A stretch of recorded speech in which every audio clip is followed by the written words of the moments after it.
ನಮಸ್ತೆ, welcome back to my YouTube channel. ಎಲ್ಲರೂ ಚೆನ್ನಾಗಿದ್ದೀರಾ ಅಂತ ಅಂದ್ಕೊಂಡು ಈ ವಿಡಿಯೋ ಸ್ಟಾರ್ಟ್ ಮಾಡ್ತಾ ಇದ್ದೀನಿ. ಹೊಸದಾಗಿ ಯಾರೆಲ್ಲ ನನ್ನ ಚಾನಲ್ನ ನೋಡ್ತಾ ಇದ್ದೀರಾ ಪ್ಲೀಸ್ ಸಬ್ಸ್ಕ್ರೈಬ್ ಮಾಡಿಕೊಂಡು ಸಪೋರ್ಟ್ ಮಾಡಿ, ಮತ್ತು ಪಕ್ಕದಲ್ಲಿರೋ ಬೆಲ್ಲೈಕನ್ನ ಕ್ಲಿಕ್ ಮಾಡಿ, ಯಾಕಂದರೆ ನನ್ನ ಫಸ್ಟ್ ವೀಡಿಯೋಸ್ ನೋಟಿಫಿಕೇಷನ್ ನಿಮಗೆ ಬರುತ್ತೆ. ಓಕೆ, ಇವತ್ತು ಏನು ದಿನ ಅಂದರೆ ನನ್ನ ಮಗನ ಫಸ್ಟ್ ಸ್ಕೂಲ್ ಡೇ. ಅಂದರೆ ನಾನೇ ಮರ್ತೋಗ್ಬಿಟ್ಟಿದ್ದೀನಿ. ಕರೆಕ್ಟಾಗಿ 8:45 9 ಗಂಟೆ ಆಗಿತ್ತು. ಆವಾಗ ನಮ್ಮ ಮನೆ ಎದುರುಗಡೆಲಿ ಒಬ್ಬರು ಮನೆ ಇದೆ, ಅವರು ಸಹ ಸೇಮ್ ಸ್ಕೂಲ್ಗೆ ಕಳಿಸೋದು ಅವ್ರ ಪಾಪನೂ ಸಹ, ಅಂದರೆ ಚಿರು ಫ್ರೆಂಡು. ಅವಳು ಬಂದು ಹೇಳ್ತಾ ಇದ್ದಾಳೆ ಇವತ್ತು ಸ್ಕೂಲ್ ಇದೆಯಂತೆ ಅಂತ. ಆ್ಯಕ್ಚುಲಿ 29ನೇ ತಾರೀಕು ಫಂಕ್ಷನ್ಸ್ ಎಲ್ಲ ಮಾಡಿದರು, ಬಟ್ ನಾನು ಹೋಗೋಕ್ಕಾಗಿರಲಿಲ್ಲ, ಪ್ರಾಬ್ಲಮ್ ಆಗಿತ್ತು ಅದಕ್ಕೋಸ್ಕರ. ಅಂದರೆ ನನಗೆ ಹೆಲ್ತ್ ಪ್ರಾಬ್ಲಮ್ ಆಗಿತ್ತು, ಅದಕ್ಕೋಸ್ಕರ ಹೋಗೋಕ್ಕಾಗಿರಲಿಲ್ಲ. ಅವ್ರು ಕೆಲಸಕ್ಕೆ ಹೋಗಿದ್ರಲ್ಲ ಅದಕ್ಕೆ.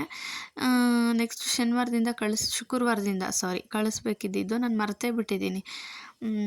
ಆಮೇಲೆ ಬೇಗ ರೆಡಿ ಮಾಡಿ ಆಲ್ಮೋಸ್ಟ್ 8:45 9 ಗಂಟೆ ಆಗ್ತಾಯಿತ್ತು. ಹೆಂಗೂ ನೀರು ಕಾಯಿಸಿತ್ತು, ಶುಕ್ರವಾರ ಮಾಡೋಗಿದ್ರಲ್ಲ ಪ್ರಮೋದರು. ತಿಂಡಿನೂ ಸಹ ಪಲಾವ್ ಮಾಡಿದ್ದೆ. ಎಲ್ಲ ಬಾಕ್ಸ್ಗೆ ಹಾಕಿ ಅವ್ರಿಗೆ ಕೊಟ್ಟು ಕಳಿಸಿದ್ಮೇಲೆ ಆಟ ಆಡ್ಕೊಂಡು ಮಲ್ಕೊಂಡಿದ್ದೀವಿ ಪಾಪನ ಜೊತೆ.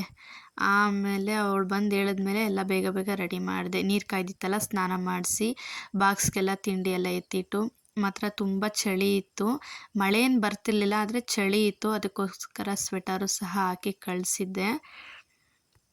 ಅವನಿಗೆ ಸ್ವಲ್ಪ ವೆದರ್ ಚೇಂಜ್ ಆದರೂ ಕೋಲ್ಡ್ ಆಗಿಬಿಡುತ್ತೆ, ಕೋಲ್ಡು ಕೆಮ್ಮು ಆ ಥರ ಆಗಿಬಿಡುತ್ತೆ. ಅದಕ್ಕೋಸ್ಕರ ಸ್ವಲ್ಪ ಚಳಿ ಆಯಿತು ಅಂದರೆ ಸ್ವೆಟ್ರ್ ಹಾಕಿ ಕಳಿಸ್ಬಿಡ್ತೀನಿ. ಮತ್ತು ಶೀತ ಕೆಮ್ಮು ನೆಗಡಿ ಆದರೆ ನಾನೇ ಎಣಗಬೇಕು, ಯಾಕಂದರೆ ಅವನೊಂದು ಸುಧಾರಿಸೋ ಅಷ್ಟೊತ್ತಿಗೆ ಸಾಕಾಗೋಗುತ್ತೆ. ಅದಾದಮೇಲೆ ರೆಡಿ ಎಲ್ಲ ಆದಮೇಲೆ ವಿಭೂತಿ ಇಟ್ಕೊಂಡು ದೇವ್ರಿಗೆ ಕೈ ಮುಗ್ದ. ಆಲ್ರೆಡಿ ಪೂಜೆ ಮಾಡಿದ್ರಲ್ಲ, ಅದಕ್ಕೆ ವಿಭೂತಿ ಇಟ್ಕೊಂಡು ರೆಡಿಯಾಗಿ ಸ್ಕೂಲಿಗೆ ಹೊರಟ. ಯಾಕಂದ್ರೆ ವ್ಯಾನ್ ಬರುತ್ತೆ, ಫಸ್ಟ್ ಡೇ ಅಲ್ವಾ, ಸ್ವಲ್ಪ ಒಂದು 10-15 ನಿಮಿಷ ಲೇಟ್ ಆಗುತ್ತೆ. ಅದಕ್ಕೋಸ್ಕರ ನಾವು ನಿಧಾನಕ್ಕೆ ಹೊರಟಿದ್ವಿ. ಫಸ್ಟು ಎಲ್ಲ ಬುಕ್ಸು ಬೈಂಡ್ ಹಾಕ್ಬಿಟ್ಟಿದ್ವಲ್ಲ, ಎಲ್ಲ ಬ್ಯಾಗಲ್ಲಿ ತುಂಬಿಟ್ಟಿದೆ. ಯಾಕಂದರೆ ಅವ್ನಿಗೆ ಎತ್ಕೊಳೋಕ್ಕಾಗಲ್ಲ, ಅಕಸ್ಮಾತ್ ಬಸ್ಸಿಂದ ಇಳಿಬೇಕಾದ್ರೆ ಕಷ್ಟ ಆಗುತ್ತೆ ಅಂತ ಅಂದ್ಬಿಟ್ಟು ಫಸ್ಟ್ ಎಲ್ಲ ಬುಕ್ಸು ತುಂಬಿದೆ. ಅದಾದಮೇಲೆ ಅರ್ಧ ಅಂದರೆ ಟೆಕ್ಸ್ಟ್ ಬುಕ್ಸ್ಗಳ್ನ ಮಾತ್ರ ಬ್ಯಾಗ್ ಇಟ್ಬಿಟ್ಟು ಮತ್ತು ರೈಟಿಂಗ್ಸ್ ಬುಕ್ನೆಲ್ಲ ಎತ್ತಿಟ್ಬಿಟ್ಟಿದ್ದೆ, ಬೇಡ ಕೊಟ್ಟು ಕಳ್ಸೋದೇನು, ನೆಕ್ಸ್ಟ್ ಡೇ ಕೊಟ್ಟು ಅದಾದಮೇಲೆ ಫಂಕ್ಷನ್ ದಿನ ಅವ್ರು ಮೆಸೇಜ್ ಮಾಡೇ ಮಾಡ್ತಾರೆ. ಅದಕ್ಕೇ ಬ್ಯಾಗಿಗೆ ಹೂವು ಸಹ ಇಟ್ಟಿದ್ದೆ. ಎಂಟ್ರೆನ್ಸಲ್ಲೇ ಸರಸ್ವತಿದೊಂದು ವಿಗ್ರಹ ಇಟ್ಟಿದ್ದಾರೆ, ಅದಕ್ಕೆ ಹೋಗಿದ ತಕ್ಷಣ ಇಟ್ಟು ಪೂಜೆ ಎಲ್ಲ ಅವ್ರು ಮಾಡಿರ್ತಾರೆ. ಹೂ ಇಟ್ಬಿಟ್ಟು ಕೈ ಮುಕ್ಕೊಂಡು ಕ್ಲಾಸ್ ರೂಮ್ಗೆ ಹೋಗಪ್ಪ ಅಂತ ಹೇಳ್ಬಿಟ್ಟು ಕಳಿಸ್ದೆ. ವ್ಯಾನ್ ಬರೋದಕ್ಕೆ ಒಂದು 10 ಹೆಜ್ಜೆ ನಾವು ಸ್ವಲ್ಪ ಮುಂದೆ ಹೋಗಬೇಕು. ಮಳೆ ಬಂದಿರೋ ಕಾರಣಕ್ಕೆ ಬರಲ್ಲ ಅಂತ ಅಂದ್ಕೊಂಡಿದ್ದೆ, ಬಟ್ ಆದರೆ ಪರವಾಗಿಲ್ಲ, ಬಂದರು ಒಳಿಕನ. ಮಳೆ ಬಂದರೆ ಒಳಗೆ ಬರಲ್ಲ ಅವರು, ಅಲ್ಲಿ ಮೇಯ್ನ್ ಸಿಮೆಂಟ್ ರೋಡ್ ಇದೆ, ಅಲ್ಲೇ ಸ್ಟಾಪ್ ಮಾಡಿಬಿಡ್ತಾರೆ. ಮಳೆ ಬಂದಿಲ್ಲ ಅಂದರೆ ಬಂದೇ ಬರ್ತಾರೆ ಒಳಗನ. ಅವ್ರು ಮೊದಲೇ ಹೇಳ್ಬಿಟ್ಟಿದ್ದಾರೆ. ನಾವು ಸಹ ಪರವಾಗಿಲ್ಲ, ಮಳೆ ಬಂದರೆ ಬರೋದೇನು ಬೇಡ, ಅಲ್ಲಿಗೆ ಬರ್ತೀವಿ ಅಂತ ಹೇಳಿದ್ವಿ. ಅದಾದಮೇಲೆ ಅವನು ಬಸ್ ಹತ್ತಿ ಹೊರಟ. ನಾವಿಬ್ಬರೇ ಅಲ್ವಾ, ಸಂಜೆ ತನಕನೂ 4:15 4:45 ಆಗುತ್ತೆ ಅವ್ನು ಬರೋದು. ಅಷ್ಟೇ ತನಕ ನಮ್ಮಿಬ್ಬರದೇ ಸಾಮ್ರಾಜ್ಯ.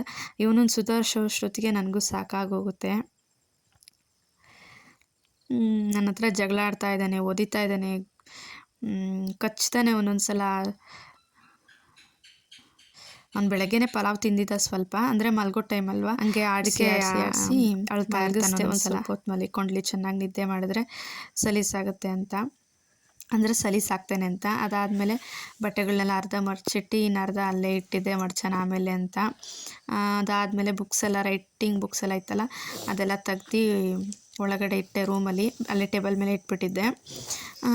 ಆಮೇಲೆ ನನಗೆ ಸ್ವಲ್ಪ ಎಣ್ಣೆ ಸಿಡ್ದಿತ್ತಲ್ಲ, ಅದು ಜಾಗ ಎಲ್ಲ ಇನ್ನೂ ಸ್ವಲ್ಪ ಉರಿ ಕಡಿಮೆ ಆಗಿರಲಿಲ್ಲ, ಒಂಚೂರು ಗಬ್ಬೆ ಬಿದ್ದಂಗೆ ಆಯಿತು ಅಂತಂದರೆ ತುಂಬ ಉರಿಯೋದು. ಅದಕ್ಕೆ ನನ್ನ ಮನೆ ಎದುರುಗಡೆ ಒಬ್ರು ಇದ್ದಾರೆ, ನನ್ನ ಫ್ರೆಂಡ್ ನಳಿನ ಅಂತ, ಅವರು ಕೊಬ್ಬರಿ ಎಣ್ಣೆ ಹಚ್ಕೋ, ಉರಿನೂ ಸಹ ಕಡಿಮೆ ಆಗುತ್ತೆ, ಮತ್ತು ಚರ್ಮನೂ ಸಹ ಹಂಗೆ ಒಣಗಿ ಉದುರೋಗುತ್ತೆ, ಎಲ್ಲೆಲ್ಲಿ ಎಣ್ಣೆ ಸಿಡ್ದಿದೆ ಅಲ್ಲೆಲ್ಲ ಹಚ್ಕೊ ಅಂತ ಅಂದರು.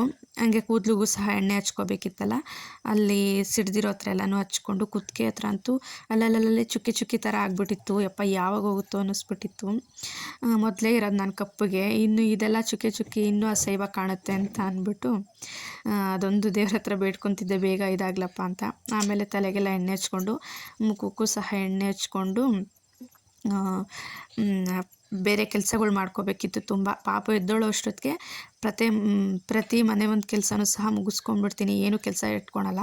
ಪಾತ್ರೆ ತೊಳೆಯೋದೊಂದು ಸಿಂಕಲ್ ಅವ್ನು ಆಟಾಡ್ತಿರ್ಬೇಕಾದ್ರೆ ತೊಳ್ಕೊಬೋದು. ಬಟ್ ಬಟ್ಟೆ ಒಗೆಯೋದು, ಮನೆ ಗುಡಿಸಿ ನೆಲ ಒರೆಸೋದು ಇದೆಲ್ಲ ಅವ್ನು ಮಲಗಿದ್ದಾಗೆ ಮಾಡ್ಕೋಬೇಕು. ಎಲ್ಲ ಕೆಲಸ ಮಾಡಿ ನಾನು ಸಹ ಅವನ ಜೊತೆ ರೆಸ್ಟ್ ಮಾಡಿದೆ. ಅದಾದಮೇಲೆ 4:15 5 ಗಂಟೆ ಆಯಿತು ಚಿರು ಬರೋ ಅಷ್ಟೊತ್ತಿಗೆ. ಅವನಿಗೂ ಸಹ ತಿಂಡಿ ಇತ್ತು, ಇನ್ನೂ ಸ್ವಲ್ಪ ಪಲಾವಿತ್ತು, ಜಾಸ್ತಿನೇ ಮಾಡಿಬಿಟ್ಟಿದ್ದೆ. ನಮ್ಮ ಅತ್ತೆ ಬರ್ತಾರೆ ಅಂತ ಅವ್ರು ಬಂದಿರಲಿಲ್ವಲ್ಲ, ಅದಕ್ಕೆ ಪಲಾವಿತ್ತು ಇಕ್ಕೊಟ್ಟಾದಮೇಲೆ ಒಂದು ಬಿಸ್ಕೆಟ್ ಬೇಕು ಅಂದ, ಅದನ್ನು ಸಹ ತಿಂತಾಯಿದ್ದ. ಅದಾದಮೇಲೆ ಬಾಕ್ಸ್ ತಂದಿರ್ತಾನಲ್ಲ ಅದೆಲ್ಲ ತೊಳಿಬೇಕಿತ್ತು. ಬಾಕ್ಸ್ಗಳನ್ನೆಲ್ಲ ತೊಳೆಯೋಕ್ಕಾಕಿ ಲಂಚ್ ಬ್ಯಾಗ್ ಸೈಡಲ್ಲಿ ಎತ್ತಿಟ್ಟು, ಈ ಪಲಾವ್ ಮಾಡಿರ್ತೀನಲ್ಲ ಅದು ಸಹ ಒಂದು ಬಟ್ಲಲ್ಲಿ ಎತ್ತಿಟ್ಟು, ಅದು ತಪ್ಪಲೆ ಸಹ ತೊಳಿಬೇಕಿತ್ತು, ಅದು ಸಹ ತೊಳೆಯೋಕೆ ಹಾಕ್ಕೊಂಡು ಎಲ್ಲ ಪ್ರತಿಯೊಂದು ಪಾತ್ರೆನೂ ಏನೇನು ಮೇನ್ ಬೇಕಾಗುತ್ತೋ ಬೆಳಗ್ಗೆ ತಿಂಡಿ ಮಾಡೋದಕ್ಕೆ ಇದಕ್ಕೆ ಅದೆಲ್ಲ ತೊಳೆಯೋಕೆ ಹಾಕ್ಕೊಂಡ್ಬಿಡ್ತೀನಿ. ಮತ್ತು ಕರೆಂಟು ಸಹ ಹೊರಟೋಯ್ತು. 7 ಗಂಟೆ 6:30 7 ಗಂಟೆ ಅಷ್ಟೊತ್ತಿಗೆ ಆಲ್ಮೋಸ್ಟ್ ಎಲ್ಲ ಕೆಲಸ ಮಾಡ್ಕೊಂಡ್ಬಿಡ್ತೀನಿ. ಅವನು ಎದ್ದಿದ್ರೆ ಆಟಾಡ್ತಿರ್ತಾನೆ, ಅವನು ಆಟಾಡಬೇಕಾದ್ರೆ ಕೆಲಸ ಮಾಡ್ಕೊತೀನಿ. ಬಟ್ ಹೊರಗಡೆ ಕೆಲಸ, ನೆಲ ಒರೆಸೋ ಕೆಲಸ ಸ್ವಲ್ಪ ತೊಂದರೆ ಕೊಡ್ತಾನೆ ಅಷ್ಟೇ. ಪಾತ್ರೆ ಬೆಳಗಿಟ್ಟಿದ್ದು ಬೆಳಗ್ಗೆ ಅದೆಲ್ಲ ಸ್ಟ್ಯಾಂಡಿಗೆ ತೆಗೆದಿಟ್ಟು ಮತ್ತೆ ಇನ್ನೊಂದು ಸಲ ಪಾತ್ರೆ ಬೆಳ್ಕೋಬೇಕು. ಯಾಕಂದರೆ ತೊಳೆದಿರೋ ಪಾತ್ರೆ ಮತ್ತೆ ಜಾಗ ಇರಲ್ವಲ್ಲ ಹಾಕ್ಕೊಳೋದಕ್ಕೆ, ಅದಕ್ಕೋಸ್ಕರ ಕಡಿಮೆ ಇದ್ದರೆ ಅದಕ್ಕೆ ಹಾಕ್ಕೊಂಡ್ಬಿಡ್ತೀನಿ. ಅದು ಜಾಸ್ತಿ ಇದ್ದರೆ ಬೆಳಗ್ಗೆ ಬೆಳಗಿರೋ ಪಾತ್ರೆಗೆಲ್ಲ ನೀರು ಹಾಕಿ ಸ್ಟ್ಯಾಂಡಲ್ಲಿ ಎತ್ತಿಟ್ಟು ತೊಳ್ಕೊಬೇಕು. ನಿನ್ನೆದು ಸ್ವಲ್ಪ ಬಸ್ಸಾಂಬರಿತ್ತು. ಬಸ್ಸಾರು ಮಾತ್ರ ಸೂಪರಾಗಿರುತ್ತೆ ಟೇಸ್ಟು. 2 ದಿನ 3 ದಿನ ಆದರೂ ನಾನು ಅದು ಕಾಯಿಸಿ ಯೂಸ್ ಮಾಡ್ಕೊತೀನಿ. ಅದೇ ಬಸ್ಸಾರಿಗೆ ರೈಸ್ ಮಾಡಿಕೊಂಡೆ, ಮುದ್ದೆ ಮಾಡ್ಕೊತಿದ್ದೆ ಯಾವಾಗಲೂ. ಬಟ್ ಮುದ್ದೆ ಸಿಟ್ಟು ಖಾಲಿಯಾಗಿ ಹೋಗ್ಬಿಟ್ಟಿತ್ತಲ್ಲ, ಅದಕ್ಕೆ ರೈಸ್ ಮಾಡ್ಕೊಂಡಿದ್ದೆ ಅಷ್ಟೇ. ನೆಂಚ್ಕೊಳಕ್ಕೆ ನಿಪ್ಪಟ್ಟು ಏನೋ ತಂದಿದ್ರು, ಮತ್ತು ಖಾರನೂ ಸಹ ಇತ್ತು. ಊಟ ಮಾಡಿ ಇವತ್ತಿನ ದಿನ ಹೀಗೆ ಹೆಂಡ್ ಆಯಿತು. ಸೊ ಕೊನೆ ತನಕ ಯಾರೆಲ್ಲ ವಿಡಿಯೋ ನೋಡಿದ್ದೀರಾ, ಥ್ಯಾಂಕ್ ಯು ಸೋ ಮಚ್.